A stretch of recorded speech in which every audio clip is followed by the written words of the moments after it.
Is it possible to see a psychic unawares? Absolutely. Let me tell you about what happened to me yesterday. So I was on YouTube, just scrolling, looking at videos, and I happened upon a video of this lady prophesying. So I decided to listen to what she had to say.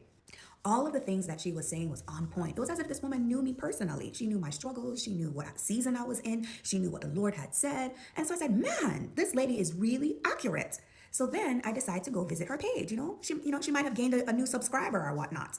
Then for some reason, the first video that pops up on her page is a video of her with a deck of cards in her lap. I immediately knew what those cards were. My girl had a stack of tarot cards in her lap. So you know what that means, right?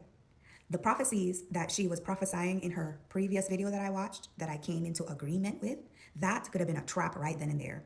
It wasn't until I woke up the following morning, which is this morning, and I recognized that, wait a minute, I didn't repent, nor did I come out of agreement with what she said. So if I didn't renounce that agreement that I came into when I was listening to her video and I was saying, yeah, girl, you are on point. Yes, I agreed.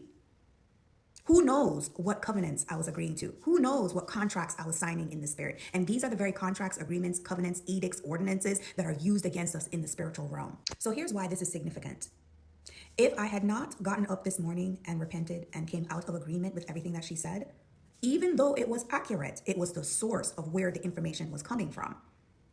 See, the thing about the kingdom of darkness is it can definitely tell you the future. It can definitely tell you the present, and it can certainly tell you the past. However, in exchange for that information, there are hidden covenants and agreements that are being forged in the spiritual realm that you and I would never have known about.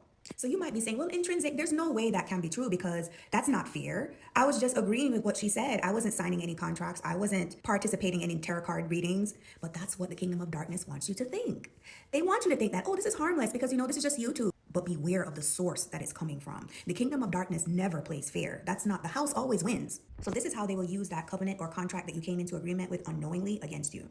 So say, for instance, one day you decide that you're going to tell a lie, right? Everyone lies, we sin, we're all human beings, but you didn't repent for that lie.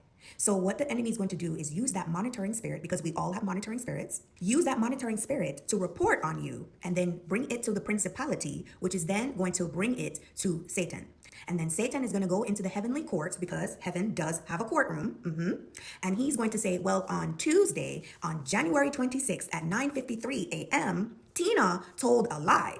Not only did she sell poison gumbo to people, which I'm okay with, but she lied. And in your word, you said, in the heavenly realms, there will be no such thing as cowards, liars, thieves, fornicators, all of that in the Most High. So what are you going to do about it?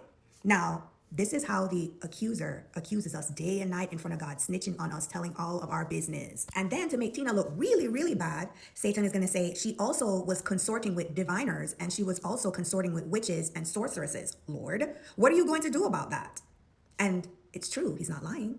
Yes, the girl on YouTube didn't come out and say she was a witch, but you came into agreement with what she was saying. And that's all they need, an agreement. You ate Tina's poison gumbo, so you came into agreement with whatever it is that she was trying to conjure up in the spiritual realm. Yes, eating food from people is a covenantal agreement. Absolutely.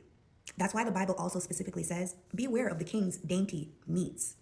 Beware of eating from people you don't know or people who don't like you, because eating is a covenantal agreement. So I hope this video found you well and that you understand. If you have any questions, drop down in the comment section and let me know. Bye.